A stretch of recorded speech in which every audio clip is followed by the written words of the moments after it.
নির্বাচন কমিশন সচিবালয়ে আছেন সহকর্মী বিজন কুমার দাস, তার কাছ থেকে জানবো সেখানকার খবর। বিজন, আজকের কি অবস্থা দেখছেন নির্বাচন কমিশন থেকে? সবশেষ তথ্য জানাবেন। দেখুন শ্রাবন্তী, আপিল গ্রহণের 5 দিন ব্যাপী আপিল গ্রহণের আজকে চতুর্থ দিন। সকাল 9টা থেকেই শুরু হয়েছে আপিল গ্রহণ। তো কিছুক্ষণ আগে আমরা জানতে পেরেছি এখানে আজকে 4টি মতো আপিল ইতিমধ্যেই গ্রহণ করা হচ্ছে। এই সব মিলিয়ে প্রায় 300 পার হয়ে গেছে আপিল গ্রহণ। কিছুক্ষণ আগে প্রধান নির্বাচন কমিশনার এখানে আপিল গ্রহণের যে কার্যক্রম সেটি তিনি পরিদর্শন করতে এসেছিলেন। তিনি সবগুলো বুথে গেছেন এবং খোঁজখবর নিয়েছেন যে আসলে প্রার্থীদের কাছ থেকে যে কাগজপত্রগুলো ঠিকঠাক মতো জমা নেওয়া হচ্ছে কিনা এটি খোঁজখবর নিয়েছেন। সেই সময়ে প্রার্থীদের সাথে আমরা কথা বলেছি। প্রার্থীদের তারা বলছেন যে যারা বিশেষ করে স্বতন্ত্র প্রার্থী তারা বলছেন যে 1% যে ভোটারদের 1 ভাগ ভোটারদের যাদের স্বাক্ষর গ্রহণ করতে হয় এটি জটিলতার কারণেই তাদের বেশিরভাগ প্রার্থীদের তারা বাতিল হয়েছে এবং তারা বলছেন যে আওয়ামী লীগ সরকার আমলে যেটি করা হয়েছিল এই গণ অভ্যুত্থানের পরও এই সরকার বা নির্বাচন কমিশন কেন সেই পদ্ধতিটি রাখলো এই নিয়ে তারা ক্ষোভ প্রকাশ করেছেন এবং প্রধান নির্বাচন কমিশনের কাছে আবেদন করেছেন যে এটি যেন তারা বাতিল করেন।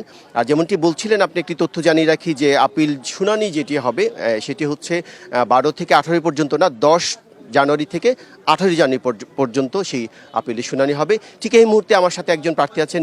আপনি সম্ভবত ফরিদপুর 1 আসন থেকে প্রার্থীতা আপনার বাতিল হয়েছে, তো কেন বাতিল হয়েছে, এখন আপনি জমা দিয়েছেন, কি প্রত্যাশা করছেন আপনি? আমি বীর মুক্তিযোদ্ধা প্রফেসর ডাক্তার গোলাম কবির।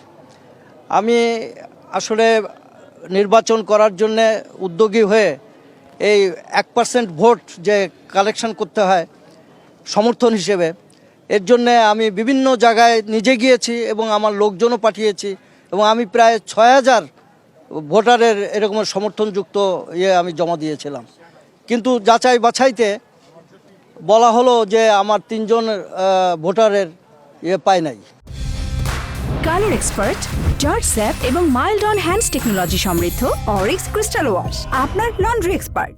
তো আমি মনে করি যে এটা একটা হয়রানি, এই 1% করে এই যে 5000 বা 6000 মতন ভোটারের আমার এখন তো আপনি জমা দিয়েছেন কাগজপত্র নতুন করে, আপনি এখন কতটা আশাবাদী যে শুনানি হবে 10 থেকে 18 জানুয়ারি পর্যন্ত? আপনি কতটা আশাবাদী যে আপনি আপনার প্রার্থিতা ফিরে পাবেন? আমি 100% আশাবাদী, তার কারণ আমার তো সব কিছু ঠিক ছিল, আমি নিয়েছিও সমর্থন 1%। দেখছি বিভিন্ন রাজনৈতিক দল ইতিমধ্যে তারা অভিযোগ করেছেন যে এখনো লেভেল প্লেইং ফিল্ড তৈরি হয়নি, আইন শৃঙ্খলার উন্নতি হয়নি। সেই প্রশ্নটি আমরা প্রধান নির্বাচন কমিশনার যে আসছিলেন তাকে করেছিলাম। তো আপনার কি মনে হচ্ছে যে মাঠের অবস্থা কেমন একটি সুষ্ঠু নির্বাচনের জন্য? না, সুষ্ঠু নির্বাচনের জন্য এখনও মাঠের অবস্থা খুব একটা ভালো না। আর বিশেষ করে আইন শৃঙ্খলা তো যেখানে সেখানে মারামারি, কাটাকাটি, হত্যা এগুলো তো হচ্ছেই। আপনাকে অনেক ধন্যবাদ আমাদের সাথে সংযুক্ত হওয়ার জন্য। শুনছিলেন যে একজন প্রার্থী তিনি কি অভিযোগ করেছেন। তারা বলছেন যে আসলে আইন শৃঙ্খলা পরিস্থিতির এক সুষ্ঠু নির্বাচনের জন্য এটি আরও দরকার।